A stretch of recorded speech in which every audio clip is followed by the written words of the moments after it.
Imagine writing one of the greatest pieces of literature while in exile during the 14th century. But that flex is not enough.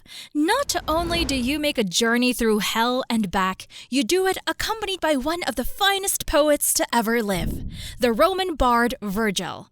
We're talking, of course, about the Italian poet Dante Alighieri. Funnily enough, this picture is a representation of Dante's hell. But look at it. A guy leans in to kiss a gal on the cheek, willing to reciprocate but bounded by pragmatic realities. She hesitantly shies away from him. Doesn't look like hell though, does it? But wait a minute. Is that a hand in the corner?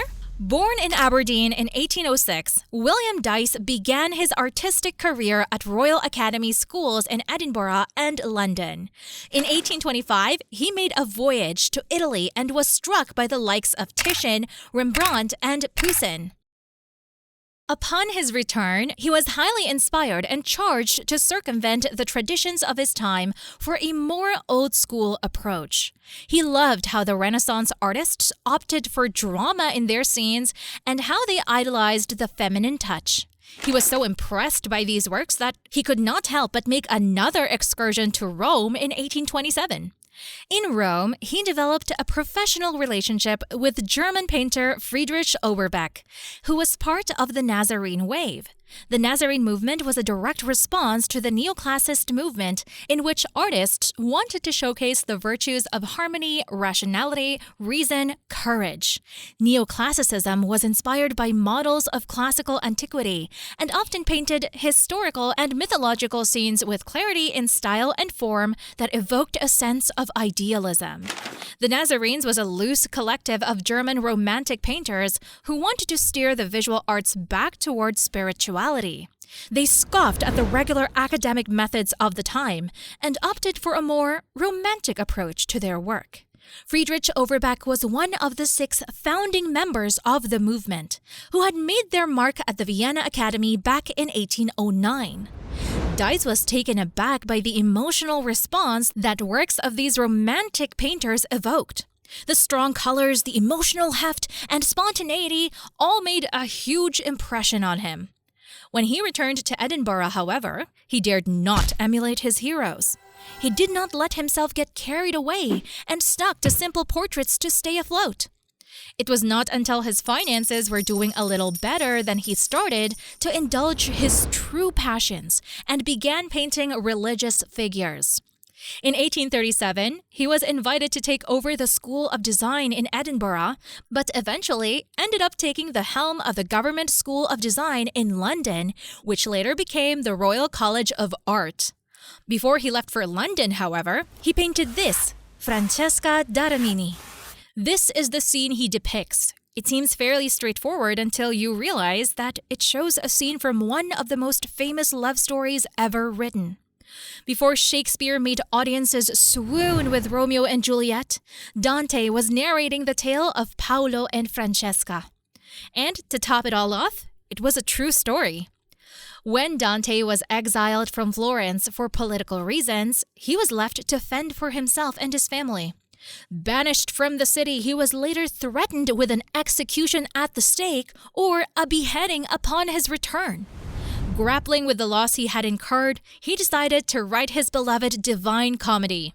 His only companion, the Roman poet, Virgil.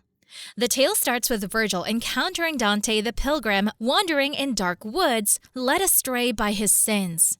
Virgil guides him to virtue, helping him make his way through hell and ascending through purgatory to heaven.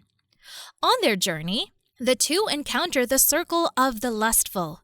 This is the place where they witness souls of sinners who gave into sexual impulses. These lustful sinners are swept away by eternal winds. Just like their passions embroiled and tossed them into sin, so do the cyclones and whirls of hell. The two see various historical figures there, like Helen of Troy. But 2 spirits catch their eye, for they seem to fly as one. Upon approaching them, Francesca decides to tell their story.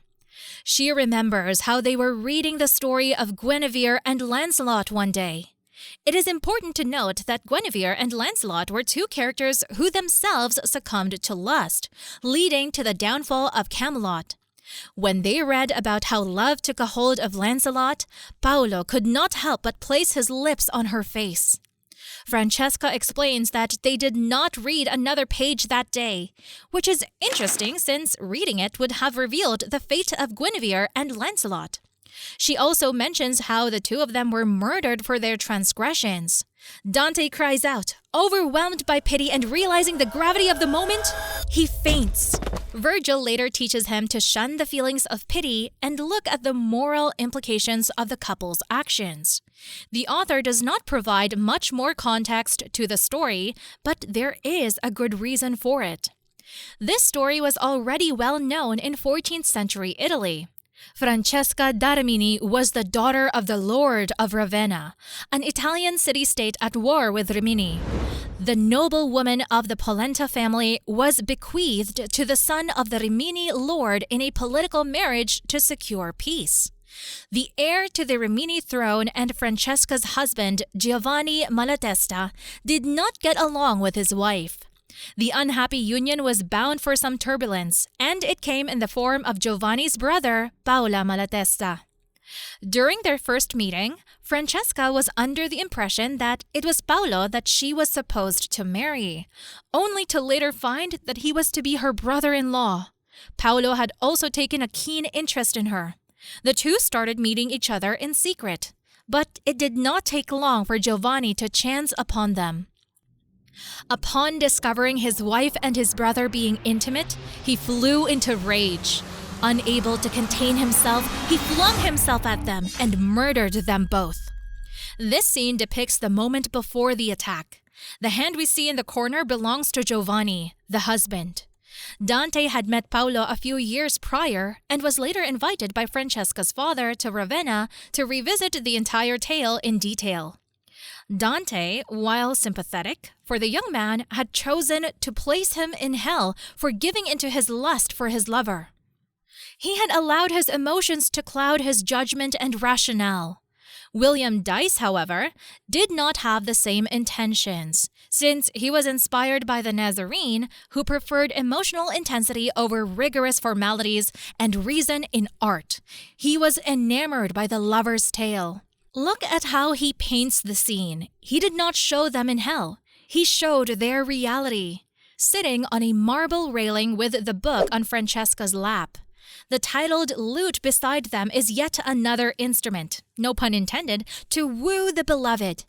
The natural scene in the background adds to the sensual nature of their relationship. Dyce would later be introduced to the pre-Raphaelite by art critic John Ruskin. He would also be regarded as a pre-Raphaelite in the latter stages of his career, believing that post-Raphael Western art became too rigid and measured. Throughout his life, he maintained that it was one of the finest painting he'd ever painted. He was particularly proud of it. Later in life, he married Jane Brand, who was 25 years younger than him.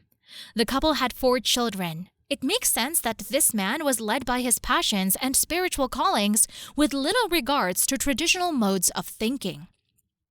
He applied the same principles in his personal life that he did in his professional one. Over the next century, Western arts would further take this proposition to its extremes.